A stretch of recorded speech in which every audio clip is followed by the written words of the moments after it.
Assalamualaikum. So today we are here to apply the tag for the identification purpose. So this is the applicator. First of all, we will fix this in the applicator, and then you will find the right place where to apply the tag. So there are veins, as you see. There are veins in the ear. So avoiding the veins and avoiding the blood vessel, you will apply it in a place where there are low veins or no veins. Okay, so this is the place. In between the two veins, we have a place.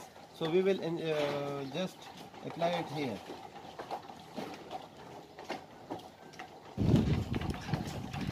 So we have fixed both of them, identified the place where there is no veins or there is no blood vessels. So here is the place. नीचे लगा तो क्या था?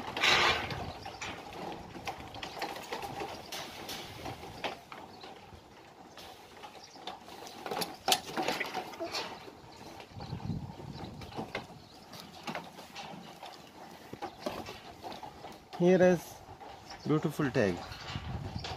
Without any injury, without any blood, without anything.